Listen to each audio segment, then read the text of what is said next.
Bismillahirrahmanirrahim. Assalamu alaikum wa rahmatullahi wa barakatuh. Welcome to the live webinar on the topic of Sharpen Up Organizational Performance Management System by Dr. Rama Akula. This webinar is arranged by GPMA, Global Performance Management Academy. And before I proceed and give rights to Dr. Rama Akula, let me give a quick introduction about the speaker, today's speaker. Dr. Rama is passionate about business and operational excellence. He's committed to helping clients achieve their elusive goals of operations, discipline, and operational excellence. Dr. Rama is a mechanical engineer with 21 years of experience working for oil and gas organizations in North America, Europe, the Middle East, and Asia.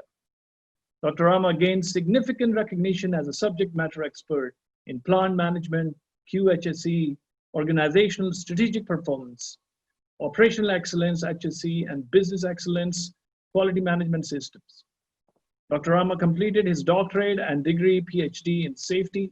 He's a chartered member in IOSH, UK CMIOSH, holding the title Occupational Safety and Health Practitioner and a chartered mechanical engineer. He also holds an MBA in operations, a postgraduate diploma in HSE, and a certificate in disaster management. We are very lucky and honored to have Dr. Rama Akula today with us. This webinar will be for about 60 minutes, more or less like a lecture format, where he'll be giving a presentation and then we'll open the floor for question and answers in the end. But in the meantime, please feel free to insert your questions in the Q&A box. I'll be happy to read them over on your behalf during the Q&A session. You can also raise your hand during Q&A if you want to speak and talk to Dr. Rama. Now, without further delays, I'll just hand over to Dr. Rama so he may proceed with his presentation. Dr. Rama, may I request you to please turn on your webcam just for introductory hello and hi, and then we'll proceed with the presentation. Good morning to you, good afternoon, good evening. And my name is Dr. Rama. Thank you very much, Ali, for a wonderful introduction. Today, the session is about 1 hour session, and we will see a lot of information on organizational performance management system. So let me switch off my camera for the bandwidth issues, and we will start the presentation. Thank you very much, Doctor. I think everybody is able to see my screen, right? Yes, sir. Okay. Before going to the presentation, let me give you a very brief, 1 second. Let me give you very brief benefits to the participants of this presentation. There are multiple topics are covered in this seminar or this webinar, and these topics are useful in multiple ways. I try to give at a very high level the benefits to the participants here. The topics helps in establishing performance management system for any organization. And also the topics helps in develop and implement independent business unit strategies and manage independent site performance. And also it helps in setting direction and aligning specific departments into site specific goals and objectives. It also assists in aligning various teams in a department towards broad objectives of organization or a department, organization or a site. And also it helps in assessing individual performance accurately. So these are all very high level benefits to the participants.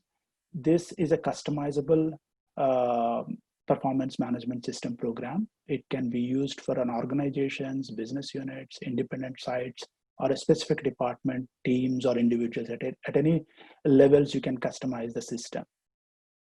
So if you see the contents of this presentation, I have segregated the content into 5 major sections. It starts with an introduction. Let us talk about the current scenario, the COVID lockdown, and we'll talk about some of the business disruptions, the examples of business disruptions, how the business disruptions impact the business operations, and then we'll see some fundamental concepts of business recovery, business continuity plannings, and then we will go to the actual topic of performance management planning. The performance management planning starts with the business impact assessment, and I will explain how to refine the strategy. Then we will give a very brief introduction about balanced scorecard, and then I will tell how to develop organizational scorecards using the balanced scorecard method. And also I will give a very brief overview on networks. Networks is it is a synonymous to committees. Then we will see the implementation part. In the implementation, before starting strategic performance management or an organizational performance management, what are all the inputs required and how to cascade the performance management system to various departments, to individuals, and how to align the individuals or departments or location goals to the strategic objectives of the organization. I will explain. Then there are underlying conditions I will explain, and few methodologies also we will discuss for implementation of performance management system. Later we'll go to the review, and I will explain the networks activation and the networks operations, and how to conduct performance reviews, and how to handle the tracking action tracking mechanism, and what is the output from the entire system implementation. And also I will give a very brief introduction about benchmarking. Finally, we will see the presentation with the refinements and continuous improvements as a topic. At the end, we will have a question and answer session. Yes, the entire presentation is a bit spread over 60 minutes. It is different concepts. We are going to discuss that. Probably your questions may be answered in subsequent slides, or you can keep at the end. We can see all the questions at the end, and I'll try to explain. I'll try to answer all your questions. So to start with the presentation, let us go with an introduction. Let us see what is the current scenario, current COVID lockdown scenario, and how it impacted our businesses, and some of the fundamental concepts behind the business continuity, crisis management, and emergency management we will see in this module. So you are all aware that the lockdown started somewhere in January 24, and at various stages now in parts of the country. Now this video will give a very high-level lockdown status across the globe. It started somewhere in end of January. It started in China, and slowly the lockdowns have spread into Italy, and then slowly it started across the globe. This lockdown, the current situation, the lockdown and the relaxations, whatever has happened in the last 80 days, it grossly impacted our businesses. The grossly impacted our businesses, and some of the organizations, they have business continuity planning. They have activated their business continuity planning, and they are planning to restart their operations. Now, everybody is aware that the entire lockdown, COVID lockdown situation is impacted and disrupted our businesses, and the business continuity plan is required for the businesses. Now let us understand these concepts. What is the disruptions, and what is the impact on our businesses, and what is business continuity plan in the following slides. Now, if you see, there are two kinds of business disruptions generally happens. One is a gradual disruption. You can see on the left side, you can see a gradual disruption or a sudden disruptions are there in the business interruptions. In a gradual disruption, if you see in a graph, the capacity of operations and time, if you make a graph on this, there is an early warning system in gradual disruption. Suppose if it is a pandemic situation and approaching a pandemic, somewhere you have an early warning, and you know that an incident is going to occur shortly. So those who has business continuity plans in their organization, they have an early warning system, and they can ramp down their operations, and they can prepare for the incident. Once the incident strikes, they will maintain for certain times, and they will further ramp it down to a minimum acceptable capacity of their operations. And then slowly, once the recovery started, they will come back to normalcy very quickly. If the organization doesn't have business continuity plan, they won't act anything during the warning stage. They will wait till the incident happens. Once the incident happens, due to the impact, the capacity of operations will go down below acceptable capacity, and they experience financial losses and many other aspects. And then they will continue further for a prolonged period, and slowly they will recover their business into normal operations. It takes really long time. So the business continuity plan is the most important thing. The same way, if you see a sudden disruption, suppose an explosion taken place or an incident taken place in an organization, what happens? Both the organization with a business continuity plan and organization without business continuity plan, suddenly they will drop the production. However, the organization has business continuity plan, they can go up to the minimum capacity, and then slowly they will recover. Whereas the organization doesn't have business continuity plan, they have to suffer a lot, and then slowly it takes very long time for recovery. So if you see in both the cases, whether it is a gradual disruption or a sudden disruption, there is an impact on organization. The disruption definitely impacts the organization in terms of reputational damage, regulatory fines, financial losses, or contractual penalties. It depends on the time frame. If it is a short disruption, and if it is a short disruption like 1 hour, or if it is a days, and if it is weeks, it is an acceptable point. You can able to the impact is an acceptable point. But if it is more than weeks, the cumulative impact may be beyond the acceptable point, and organizations has to see all these. They have to experience the reputational loss, regulatory fines, financial losses, and continual penalties. Now, in the current COVID scenario, you can see that we have around 80 days. We have disrupted our businesses. So our cumulative impact is very high. And if we don't have a business continuity plan in our organization, we have to suffer a lot during the recovery phase. So now let us just understand some of the concepts what we have discussed here: the business continuity plan and crisis management and emergency management. Probably most of you people might have come across these terminology. Let us explain, let us see what exactly this terminology means. Now, if you see the emergency management primarily deals with the workplace incidents or workplace accidents. It is mainly human element is there in the emergency management. In case of a business continuity, the activities or a supply chain interruptions or a critical equipment breakdown, such kind of activities fall under business continuity management, where you have partially for some time you may not be able to continue your business because of the supply chain interruptions or a critical equipment breakdowns. So in such cases, the business continuity plan activates that. Whereas in a crisis management, normally if there is a financial irregularities or a product contaminations are there, normally the crisis management, they activate that. There are some areas or some instances where you may have to activate 2 different plans simultaneously. Say, for example, emergency and crisis management. In case an incident is there and the fatalities, the adequate response is not there for an incident, fatalities, then you may have to activate both crisis management and emergency management. The same way, you may have to activate 2 different plans simultaneously. On some occasions, you may have to activate all the 3 plans together. Now, the current situation, if you see, most of the companies, they are suffering with the market losses and financial losses. They are suffering. So in such case, you may have to activate all the 3 plans together. And also, there is a clear responsibilities for who has to activate these plans. Now, if you see the responsibility matrix here, the facilities or sites, local sites, are primarily dealing with the emergency because it is a human element is there to deal with that, and directly frontline facilities are going to deal with completely the emergency management.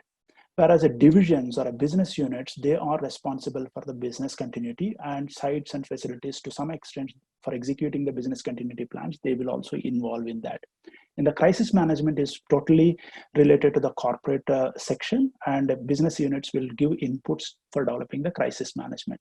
So probably this may give a brief understanding of the fundamental concepts of crisis management, emergency management, and business continuity. Now we are focusing on the business continuity because crisis management already most of the corporations they have activated, and emergency management and business management we need to see when we are opening up the business lockdown situations. Now let us see the business continuity. What is business continuity? Of course, here I have given the definition of business continuity is the process of creating a system of prevention and recovery to deal with potential threats to the company. Now, current scenario is a COVID scenario, potential prevention and recovery to deal with COVID threats to the company. So it has fundamentally 6 components are there. It starts with a business impact assessment. There is a crisis management. We have already seen that. I'm going to talk about the business impact assessment a little later.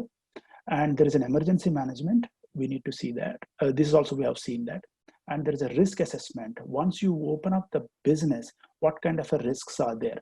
The risks could be operational risks, enterprise risks, or information technology risks, or financial risks. Risks may be many things. And once you identify the risks, there is an operational planning and control is necessary.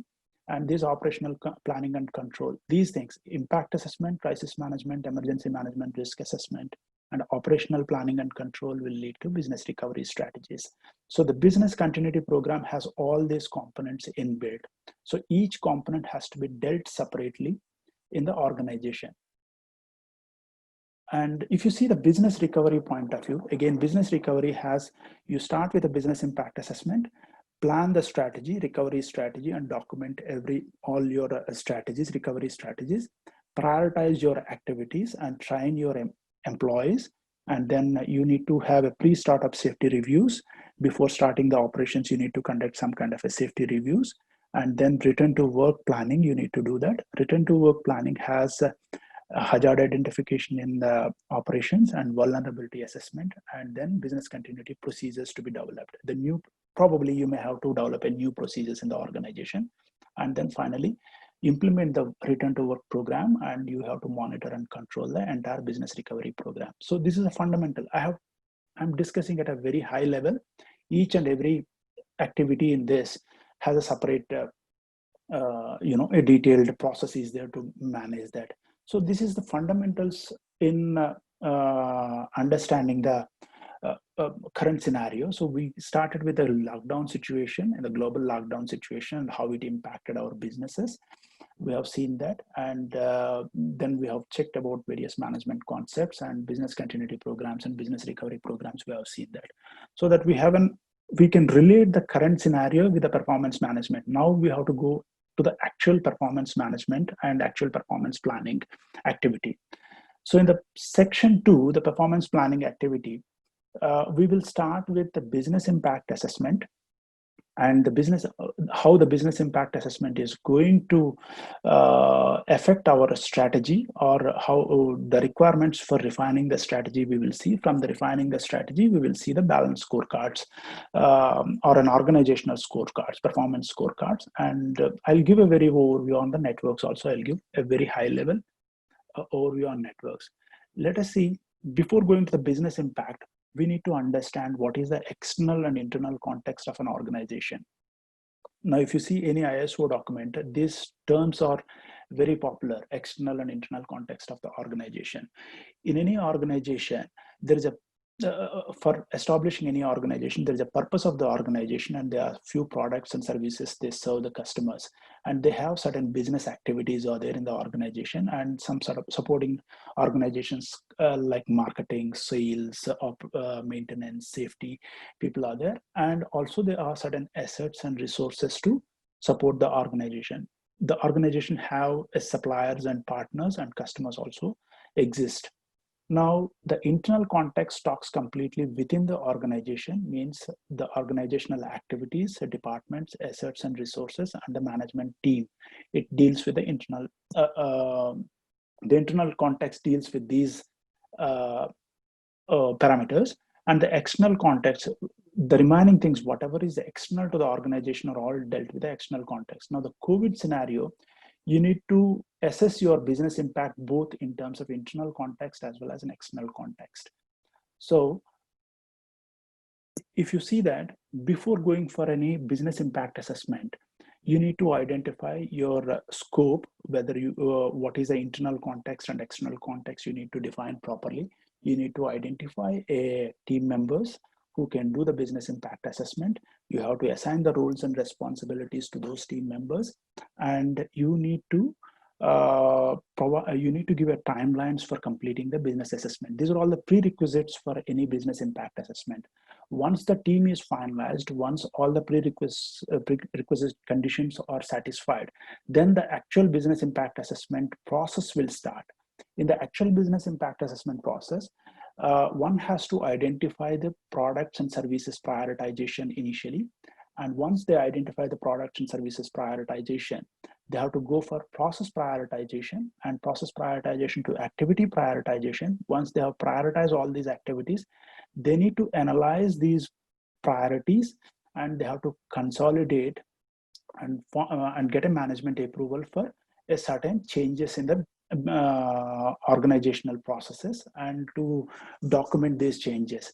These are all, this can be done with a subject matter experts and a network management committee. So you need to form a committee, and the committee with a few subject matter experts from operations, marketing, sales, finance, HR people, and those people can do the entire business impact assessment with the help of an external consultant or external external support. You can complete the business impact assessment.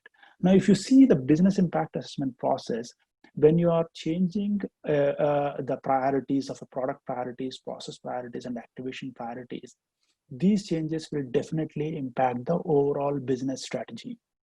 When certain activities are impacting the overall business strategy, the business strategy in turns impacts organizational financials, organizational customer services, and organizational processes, and also it impacts the individual employee.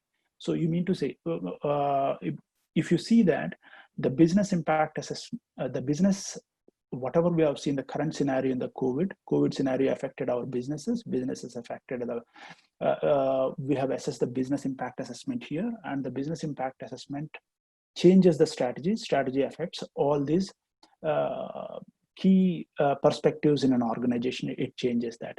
Now, to refine a strategy, when a strategy is changed, that you need to refine the strategy. In order to refine the strategy, there are certain conditions you need to see that. Now, based on the strategic changes, overall strategic changes, you need to identify the new business objectives based on the current scenario and based on the impact assessment. You need to identify new business objectives or modified business objectives. When you are defining the modified business objectives, it is always better to go with a SMART strategy. I think probably most of you may be aware of what is a SMART. It's a specific, measurable, attainable, relevant, and time-bound objectives you need to identify. So once you identify these objectives, all the objectives has to be fed to the strategy, and you need to develop a strategy mapping. In the strategy mapping process, all these objectives are interlinked, and finally it leads towards financial gains. Most of these organizations, except few non-profitable organizations, everybody is looking for a financial gains. So each and every activity we are conducting in a business environment, it should lead to financial goals. A good strategy map will lead all the internal activities towards the financial gains.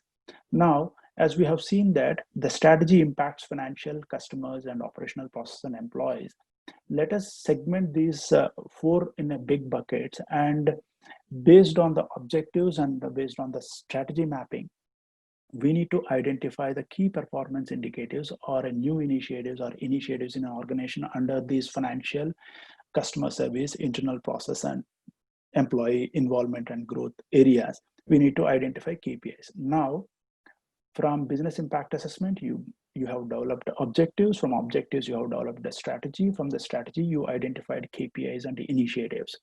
So this way, you can refine the strategy and you can prepare the background for performance management system or a refined performance management system.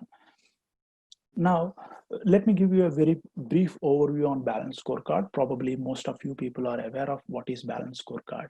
The Balanced Scorecard is a wonderful tool to realize the organization's vision and strategy to the ground level. So it has fundamentally four perspectives: financial perspective, customer perspective, internal processes, and learning and growth. These are all the four perspectives are there. In the Balanced Scorecard, an organization need to identify objectives, measures, targets, and initiatives. Now, if you see a sample indicative Balanced Scorecard, it looks something like this. There are four perspectives are there: financial, customer, internal process, learning, and growth. Each perspective has certain weightage. Depends on the organization, the weight factor can be decided by individual. Like if it's a financial organization like a bank's, probably this weight factor may be more. If a manufacturing organization, probably the weight factor will be more. However, there is a total summation of all these weight factors put together in a 4 perspectives. It may be either 100 or 1,000. Some organizations, they go for 100, some organizations go for 1,000. Here I have kept as 100 as a total weight factor. So in each perspective, there are certain KPIs are there. KPIs means key performance indicators. And also you need to identify certain initiatives in each perspective. So again, the overall bucket has a financial, has a weight factor.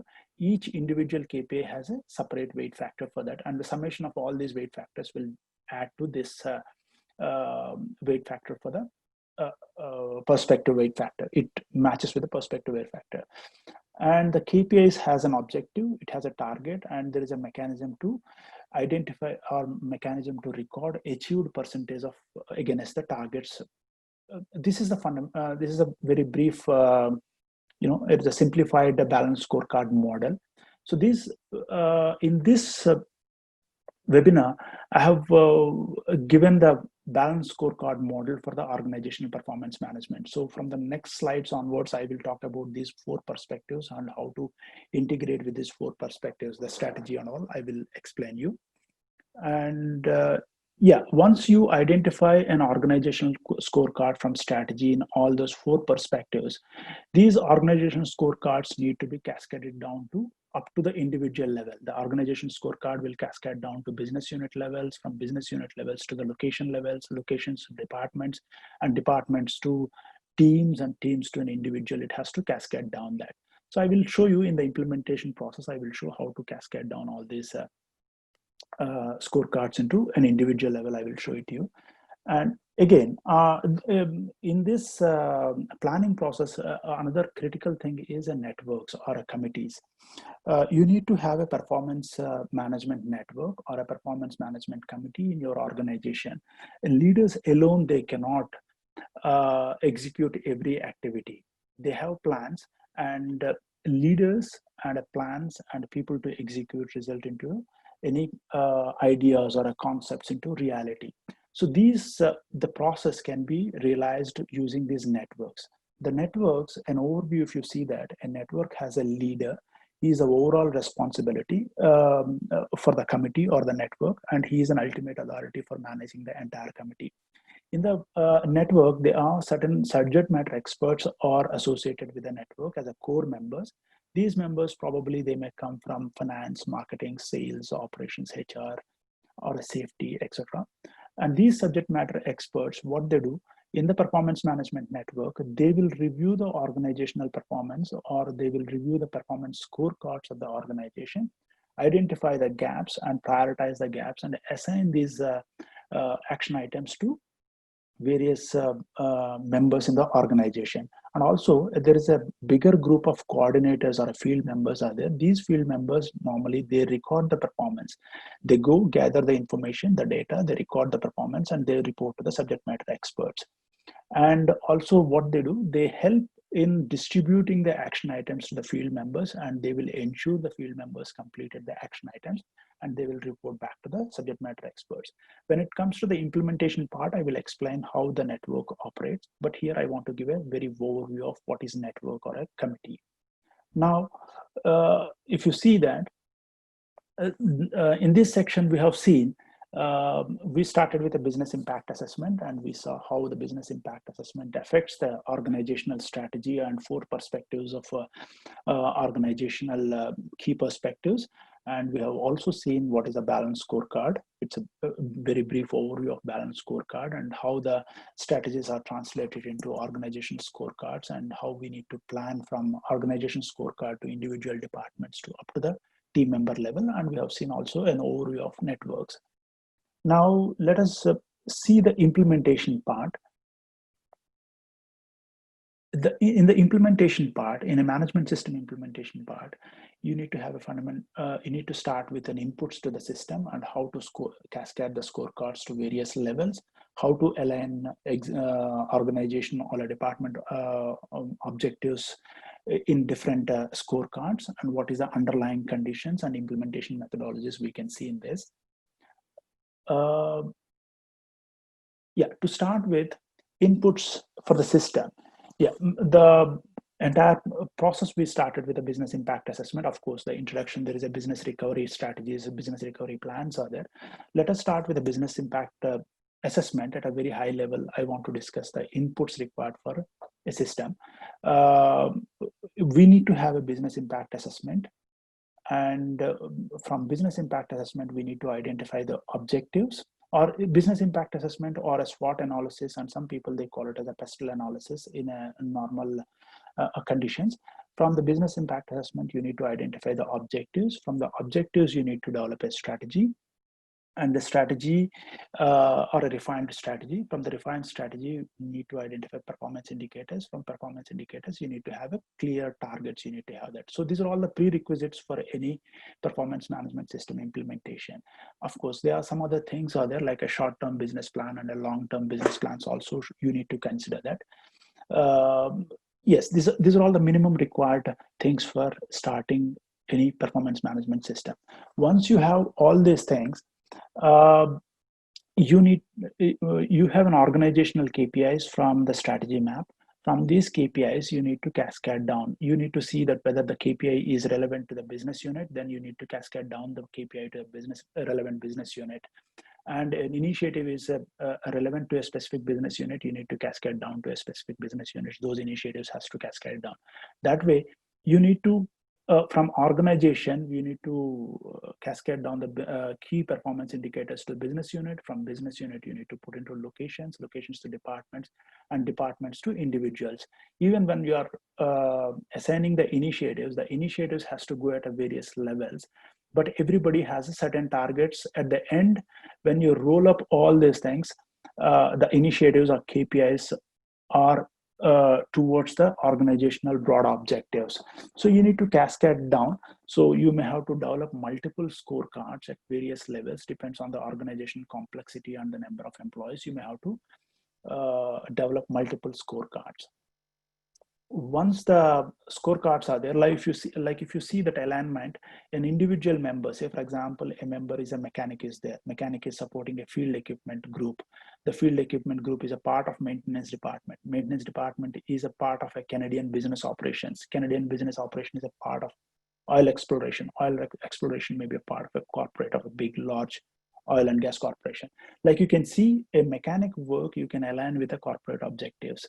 A department work, you can align with a corporate goals, or a business unit operations can align with a business unit strategy. Business location operations can be aligned with a business unit strategy. So the roll up and alignments are there in the scorecards, very accurately it is there.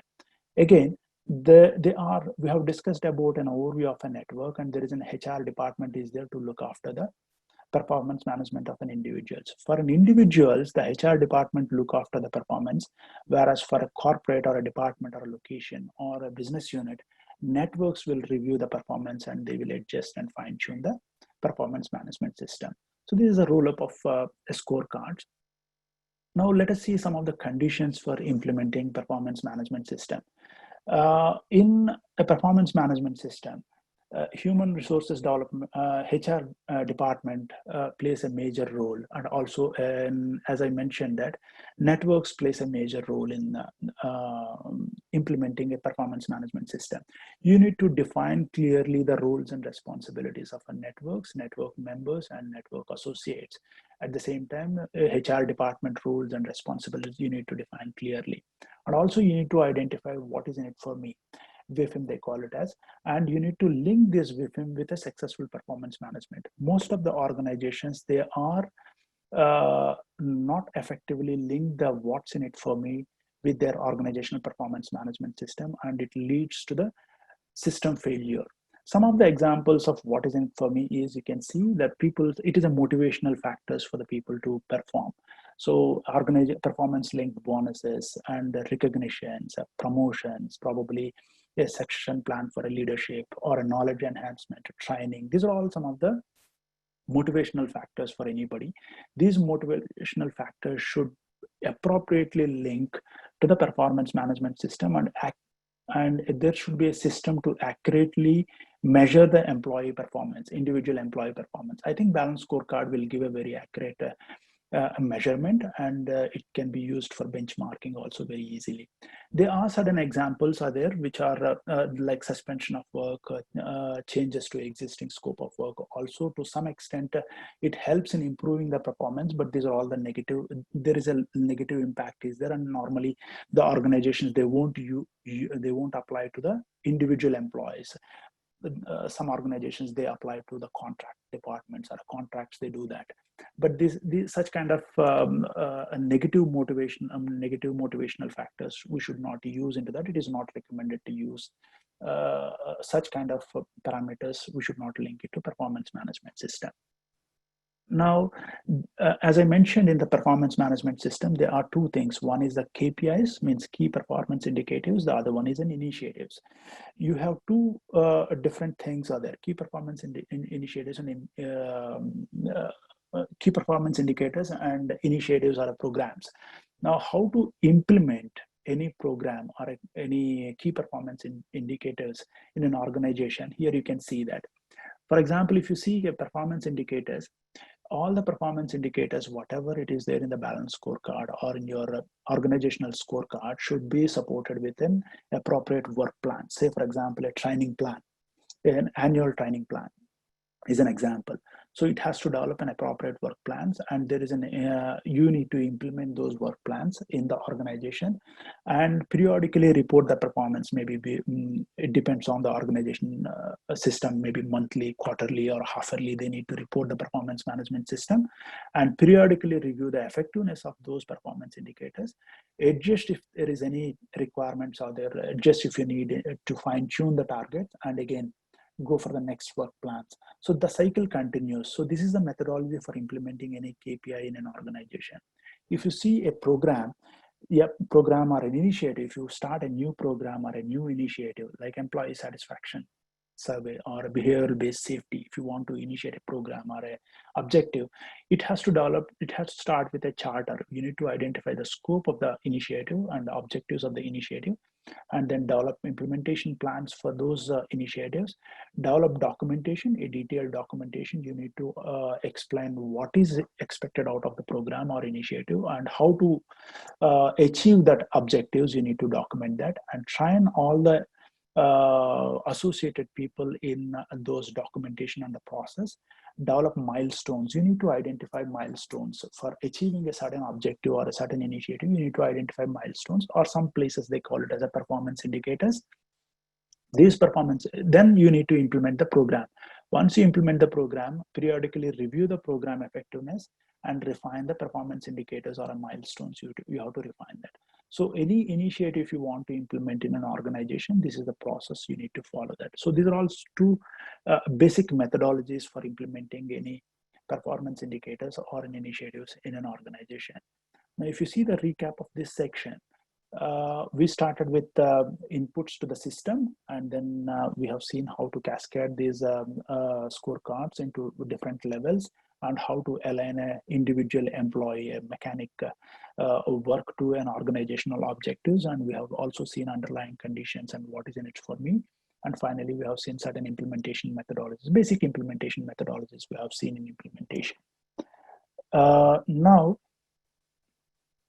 if you see that the review process is a most important thing.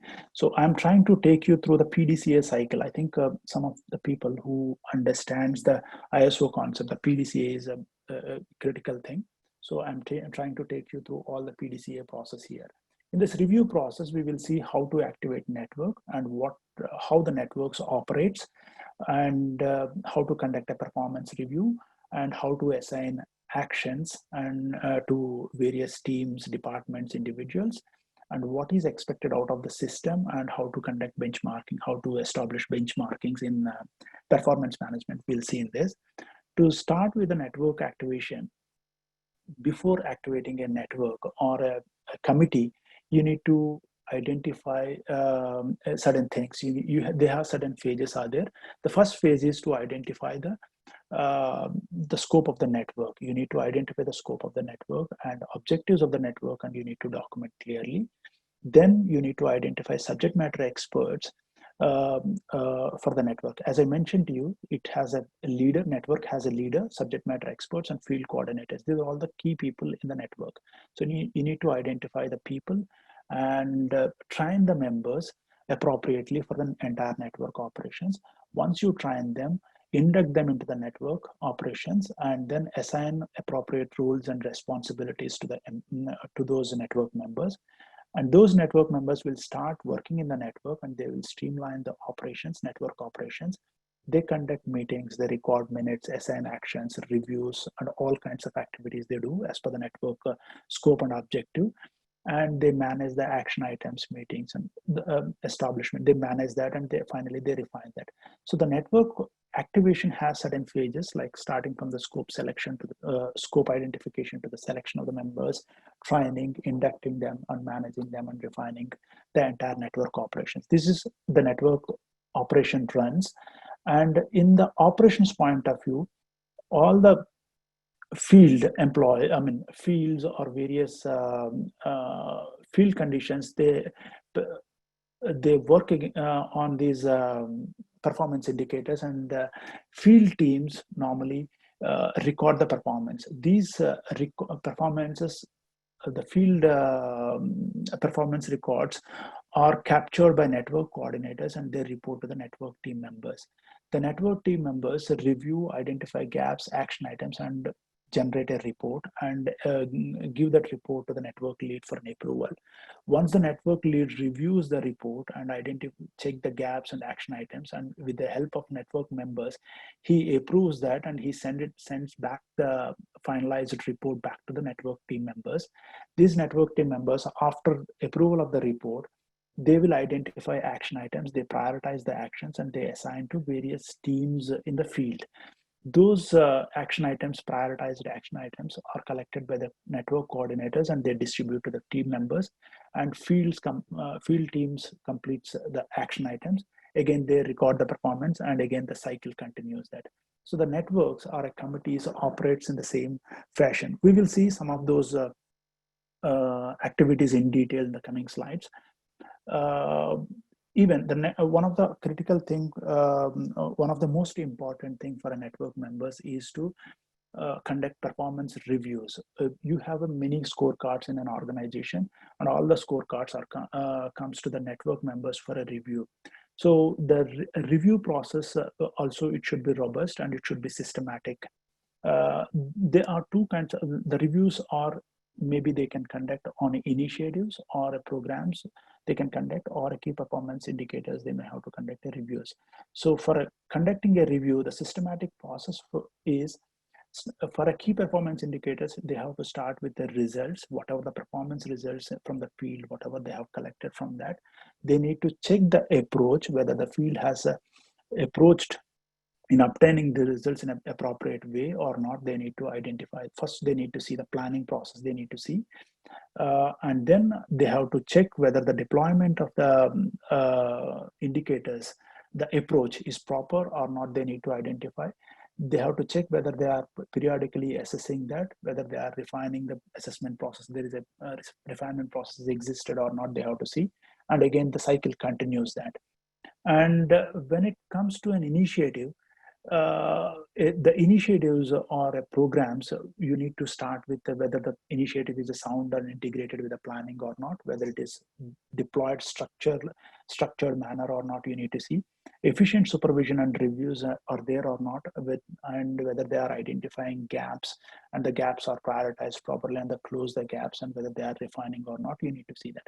So the performance reviews, there is a basis for reviewing initiatives and KPIs, and the networks has to follow this process when reviewing the performance.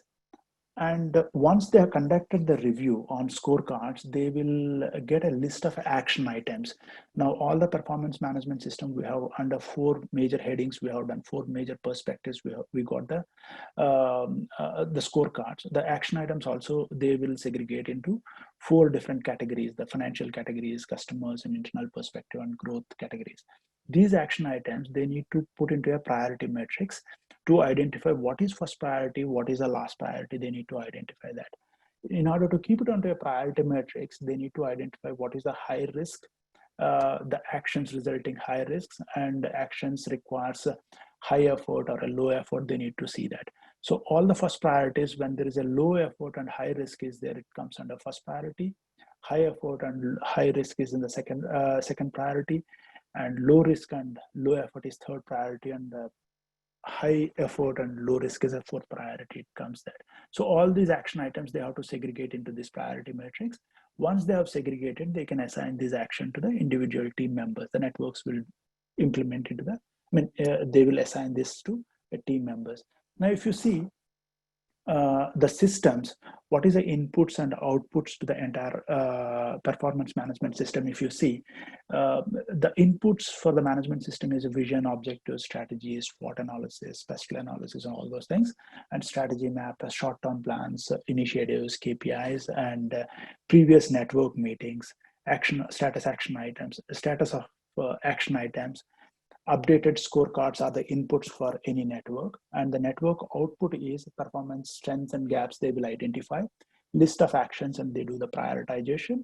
Actions they will assign to different people for closing the gaps, refine KPIs, targets, or programs if it is required, and they also conduct performance reports. They conduct performance reports. So these are all the inputs and outputs to any performance management system.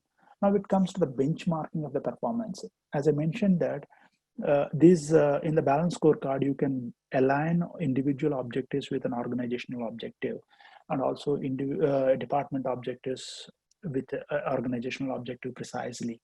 And when an organization has a multiple locations or a multiple business units, they can benchmark within the business units, or if they have any known data for an external benchmarking, they can even do the benchmarking with an external agencies.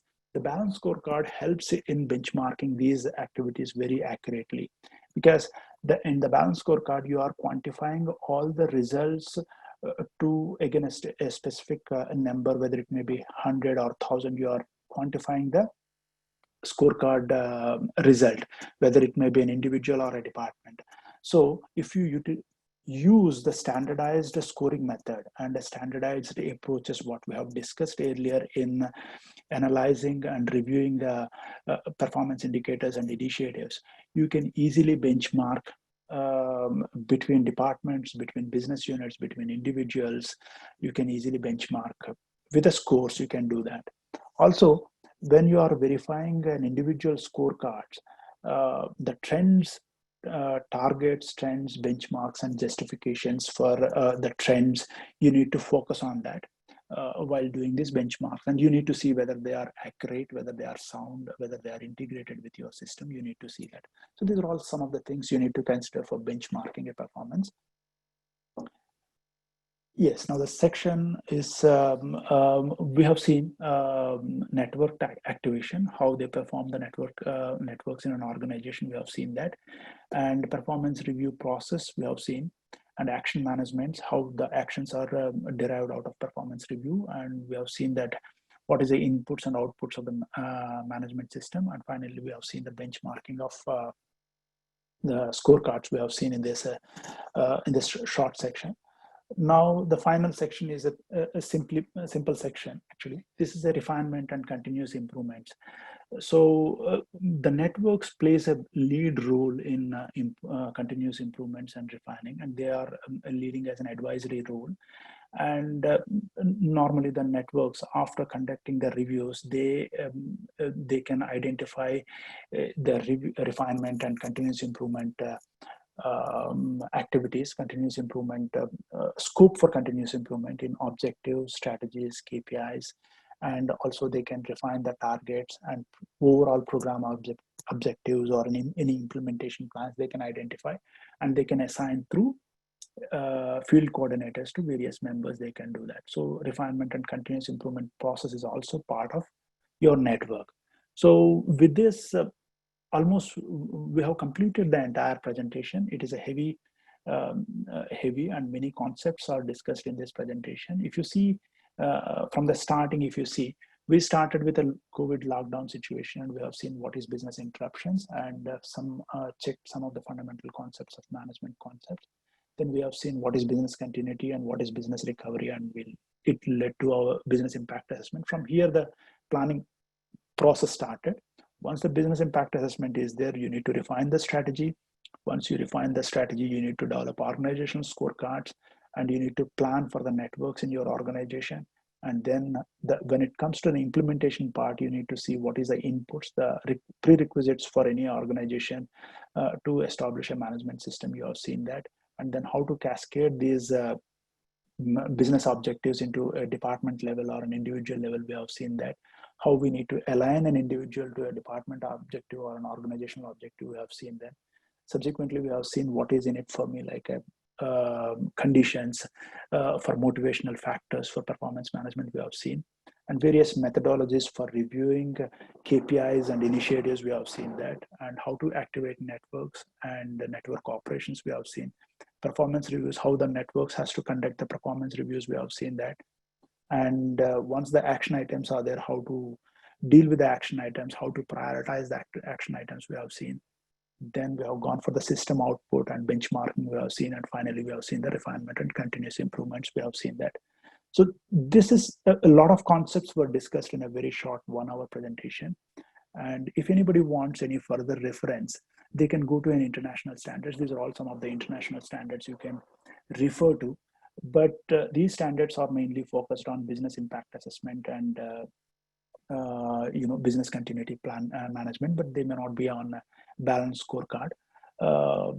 You can always refer these international standards. You can refer that. Thank you very much for your patient listening, and let me know in case if you have any questions or any clarifications. Thank you.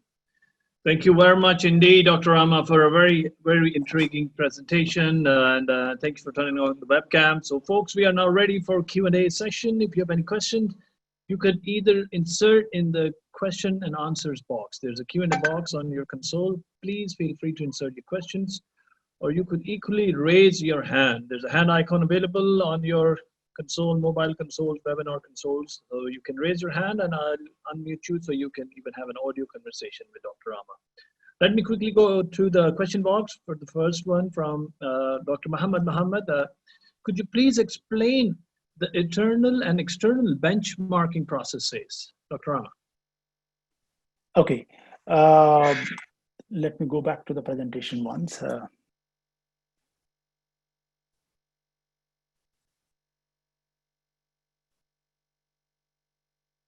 I think I'm trying to see an appropriate slide for explaining the concept.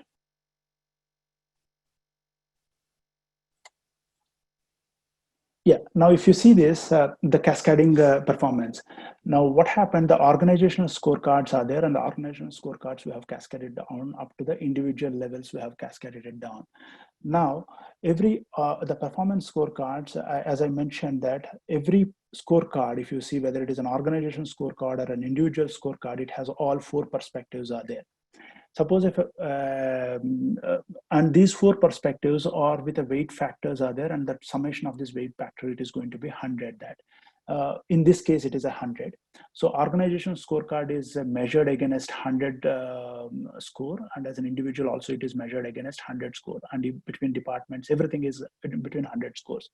Now, when you start implementing and the network started reviewing and recording the performance management, each and every department, each and every individual, each and every business unit has to report their performance against the value of 100.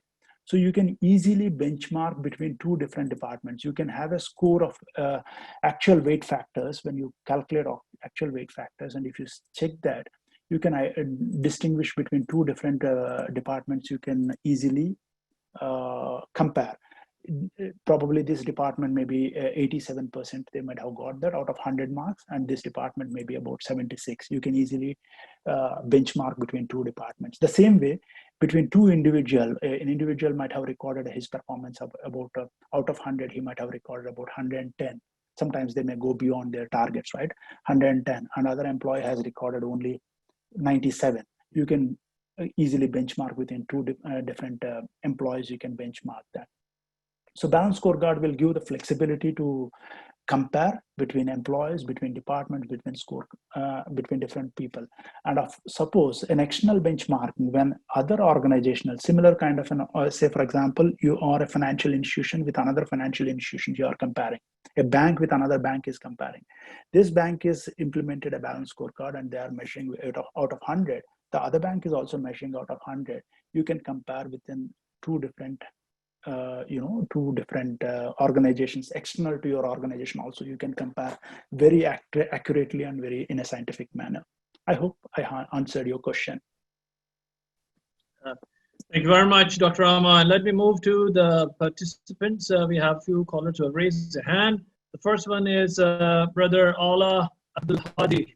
Brother Allah, I've just unmuted you. Could you please quickly introduce yourself and ask the question?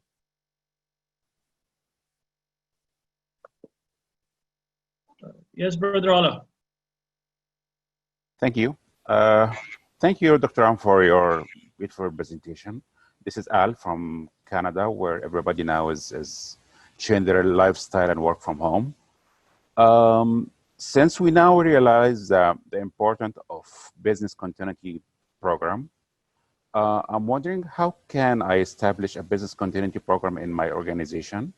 What is the indicative timeline for this establishing this plan? Also, let us know if the indicative timeline for revising performance management system with an example. Sure.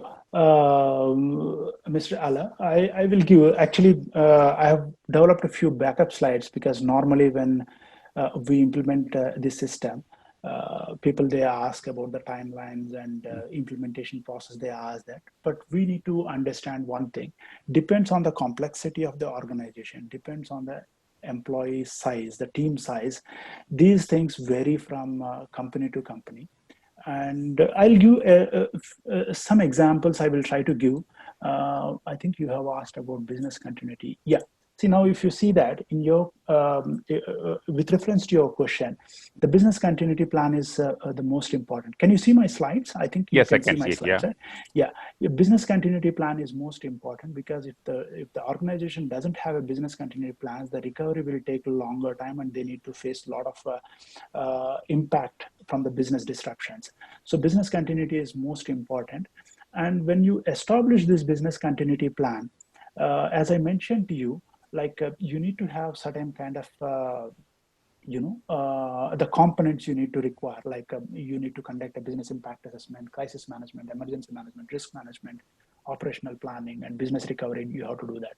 There is an indicative timelines I have given, but I cannot say that. Again, I was saying that it depends on the complexity of the organization and availability of team members. It may change that.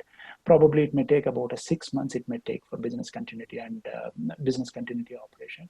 The same way, if you see, because generally people, they will ask about the timelines and the things. So I have created a few slides about this business recovery also. In the business recovery plans, I have only talked about COVID scenario here.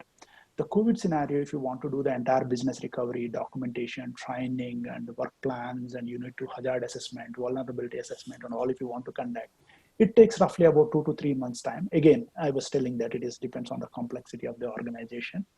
And for in terms of business impact assessment, if you want to conduct for the COVID scenario, I'll talk about that. And the COVID scenario, if you want to establish your prerequisites and prioritization of your products, processes, activity prioritization, and to get a management approval for the business impact assessment, it may probably take 15 to 1 month time. However, this business impact assessment has to be conducted with the subject matter experts within the organization. So the subject matter experts are very much required for that, and we need to see the availability of those subject matter experts for the network to operate. And this is an indicative timelines I have mentioned it to you. And as you told about some of the timelines for the implementation of balanced scorecard. Again, the balanced scorecard, it depends on number of business units, the number of locations, departments, and the team size. It depends on that. It has primarily 3 different stages are there. It's a planning stage and implementation stage and sustainment stage. Any performance management system or a balanced scorecard. For a very small organizations with a small team size, probably the planning will take about 2 months and implementation will take about 2 months, and sustainment will take anyhow, at least you should have at least 2 years of data in your hand to check whether the organization is sustainable or not. So from second year onwards, you can see some kind of a sustainment. For a medium organization, complex organizations, you can see. I'll give you the specific example, but I don't want to name who is the, what is the name of the organization. I have conducted I have implemented a complete performance management system implementation for an organization, an UAE-based organization in 2015. And the organization has, but you know, when I have implemented this system for them, there is no time pressure on the organization for implementation. And it has a 2-shift operations. About 200 product lines are there. They are manufacturing about 250 products. They are manufacturing in 3 different locations. They have about 14 departments and a team size of around 250 employees, excluding contract employees. And during the discussions, they have told me that 14 different departments into 3 locations plus 3 business, 3 locations plus 1 organization, total 46 scorecards to be designed for them. And for this, if you see an indicative timelines or something like this, but as I mentioned to you, there is no time pressure for implementation in this. Objectives were developed in 2 weeks, strategy mapping in 2 months, we have developed that. Again, here, availability of the senior leaders for the interviews and all, it took some time. And KPIs development took some time, about 4 months. But the scorecards took really a lot of time because about 46 scorecards they asked me to design. And it took almost about 6 months it took for me. And then implementation, tracking and all, it took that. From 2018 onwards, I know that they have sustained their business operations and they are now effectively running their performance management in a very smooth and consistent manner. So I hope this gives a very indicative timelines to people. I think I have covered the things. Yeah, I think I have covered your question. Thank you. Thank you. Thank you. Thank you very much, Mr. Allah, for a very interesting question. Now let me quickly unmute. We have Ms. Soraya Sofgan Kalakoni, if I pronounced it correctly. Could you please unmute your microphone and quickly introduce yourself and ask the question? Yeah, hi, Dr. Rama. I'm here from UK, son of Subara Palagumi. Hope you know him very well. Coming back to my question, if you please can you go to the refinement and continuous improvement slide. There, can you explain how do you refine and continuous implement for program objectives? Okay, very good. Yeah, this particular slide you are asking, right? On these objectives, yes. How we refine that, right? You are asking, yes, right? Specifically on the program objectives. Yes, Surya. Let me just take you back to one of the thing. Like say, for example, if you go to the initiative, any initiative, program initiatives or objectives, if you see that, what happened, you need to start with an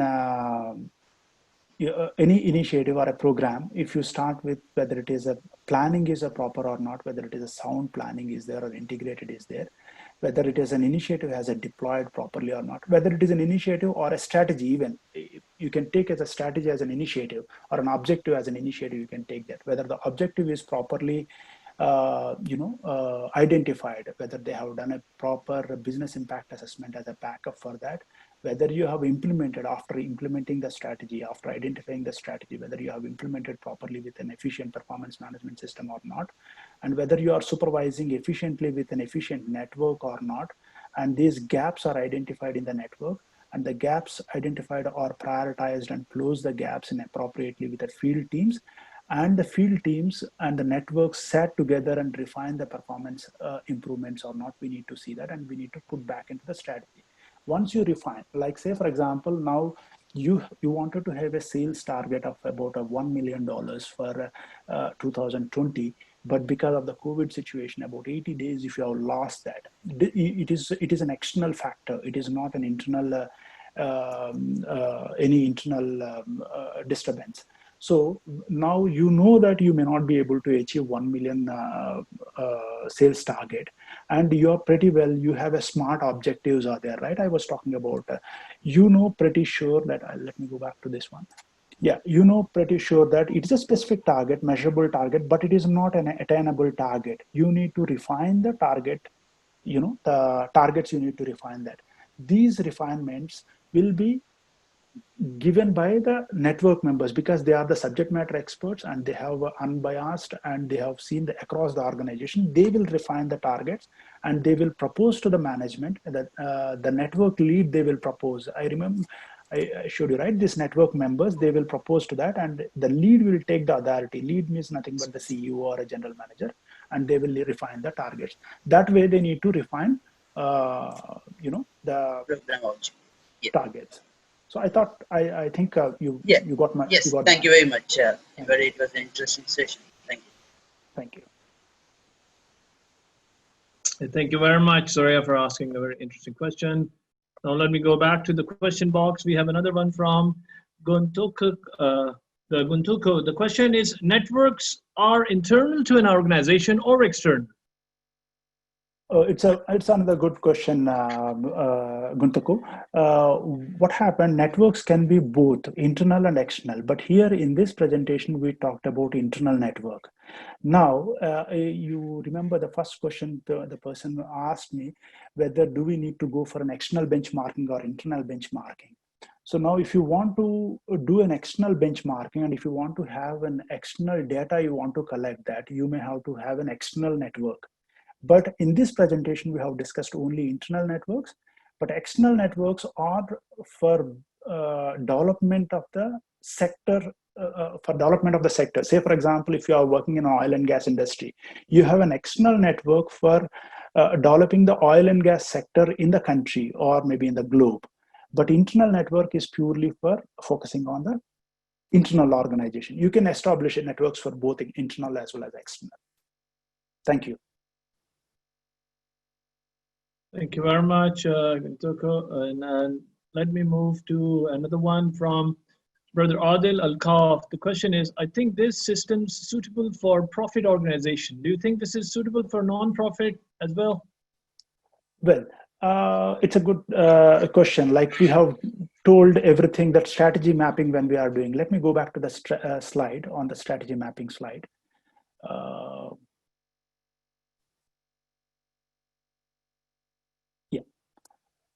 You know, here I was telling that about we need to go for the financial gains, right? The entire strategy map has to be aligned with the financial gain. But I think probably who has some experience on strategy and strategy mapping, they can see this system can be applied for both profit and non-profitable organizations. Even if you take a non-profitable organization, there is an operating cost is there for an organization to spend. So you need to, at least you need to get the operational cost in the form of donations or in the form of CSR collections. You need to get those operational expenses. Means definitely you have a financial element in your organization. At the same time, a non-profitable organization has a specific, it is heavily on the customer service. They have a heavy KPIs on customer service and operational process, and individuals are there.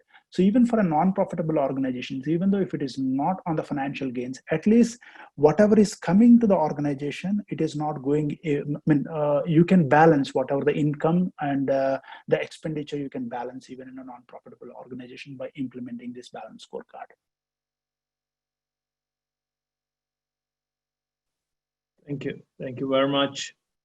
Let me go to another question we had from supplementary from Dr. Mohamed. What is the role of data analytics in managing strategy and risks? Role of data analytics in managing strategy and risk. Okay. Yes, business analysts are there as a part of analyzing the business scorecards. Now, what happened when you have cascaded down the scorecards? In terms of the scorecards, if you see, an organization. I was telling you one example with I have designed about 46 scorecards for an organization, about 250 employees. So when you have a lot of data has come from various places, whether it may be from an organization or a business unit, a location or department, it will come. In fact, it has sum up, it is a rolls up to the organization level, it rolls up that. So you need to identify trends, targets, and you need to analyze the entire data for like a trend analysis and how it goes and all those things. You need to do that. So a lot of business analytics work is there. The data analysis work is there in reviewing all these scorecards and structuring it into a proper way and aligning it and reporting requirements are there. Data analyst requirements are there. In terms of a strategy mapping, I think in the strategy mapping is the data analysts work may not be there in the strategy mapping. It is primarily senior leaderships, they involve in that and they develop the strategy maps. But when you are measuring the organizations and analyzing the organization scorecards, definitely data analysts role is most important. And they support network members. I hope I answered your question. So thank you very much. Let me, and there's another showman from Dr. Mohamed again. How can we manage communication and culture needed to realize this strategy? Sorry, how can we manage communication? Communication and culture needed to realize the strategy. Communication and culture to realize strategy. Okay, well, this is a bit, well, I'll answer the question in a slightly different way. You see, the conditions for implementation, when I discussed about that, you need to define the roles and responsibilities. You need to define this one clearly. When you are realizing the strategy, it should be a successful performance management. You need to identify what is in it for me.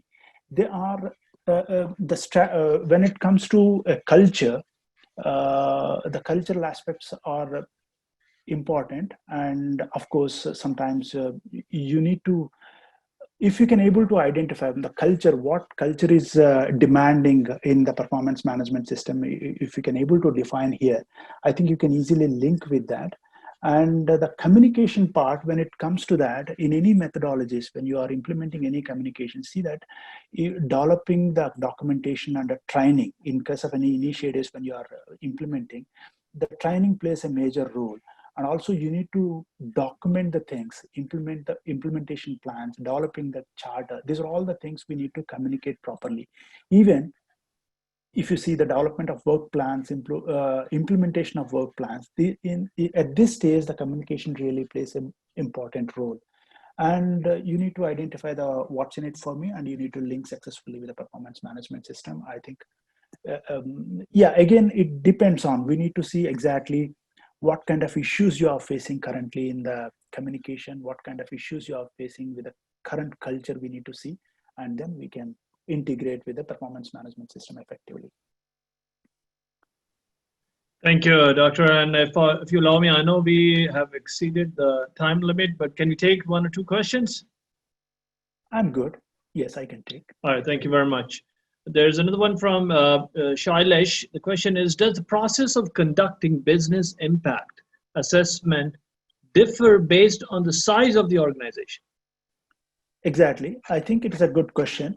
Let me go back to business impact assessment. Yeah, in the business impact assessment, suppose if you have a 250 products are there, and all the products in the current scenario or the short-term plan, it may not be required in the current scenario. Say in the current COVID scenario, if you take, probably all the products may not be sold, like if the masks and PPE equipments are going in a fast-moving items, whereas some of those hospitality things like a restaurant business and restaurant-related things, it is not going there. So when you are prioritizing so many, if you have a multiple product lines, multiple products are there in your thing, you need to identify which product will move faster with the low effort and it yields higher profits. So you need to prioritize those things in the business impact assessment. So definitely the business impact assessment affects the products, number of products, number of employees, number of locations, number of business units definitely will impact that. So I can simply say that if I can show you this one slide here, you can see that it depends on number of business units, locations, department, team size, and the product lines also. It is number of product lines also, it impacts that. All right, thank you very much.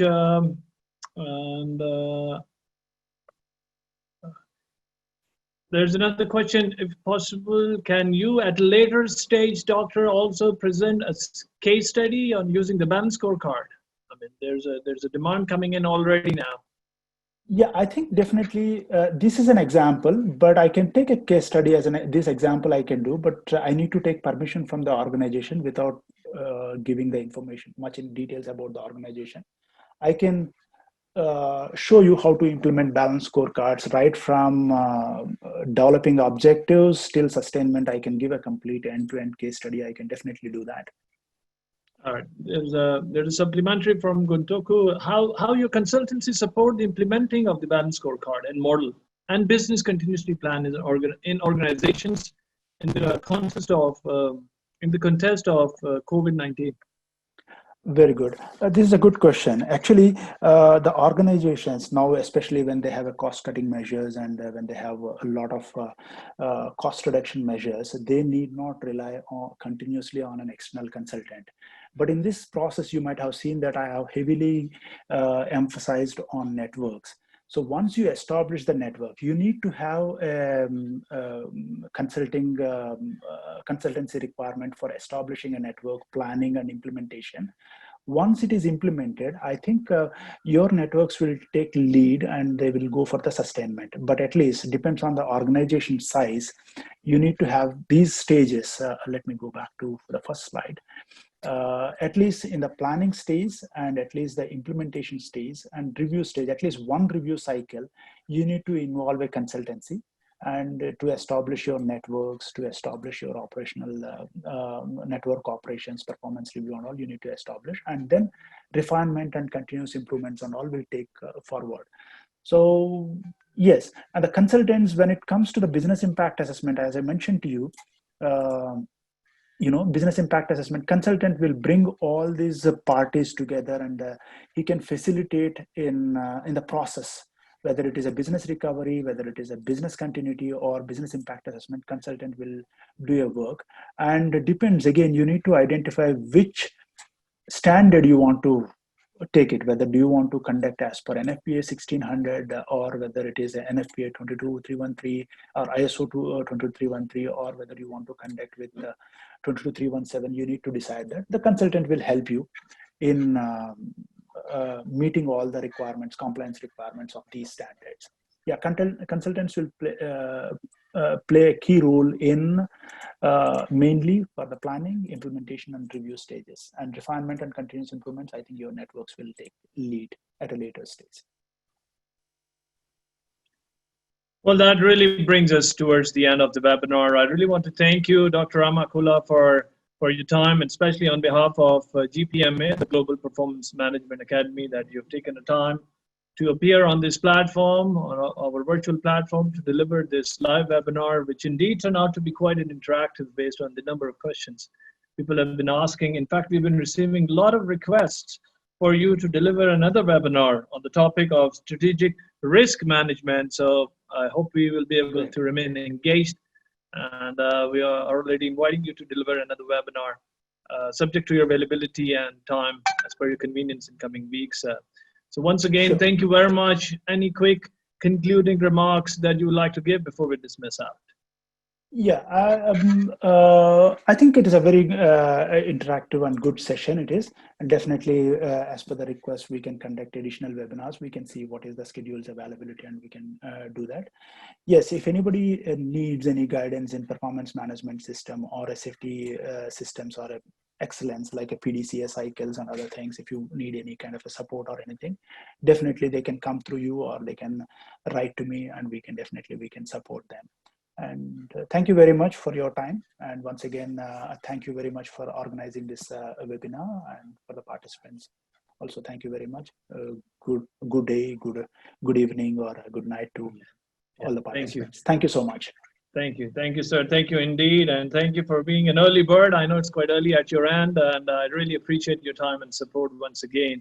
And thank you all of those who attended this webinar. A number of you have been asking about the recorded versions, so please stay tuned. You will be notified. We are in the process of launching our new website, so all of this will be informed. We got your email addresses, so you'll get an access to all the recorded versions of the webinars that we are doing. So please stay tuned. Again, really want to thank you on behalf of GPMA, the Global Performance Management Academy. We are actually a hub of a repository of performance management and strategic planning. So you will be given access to all these recorded webinars, as I mentioned, so please stay tuned. With that note, I would like to end and conclude. You all have a good day, good afternoon, good evening, wherever you have dialed in from. Assalamu alaikum wa rahmatullahi wa barakatuh. Thank you very much. I'm going to end this, so you all will be automatically.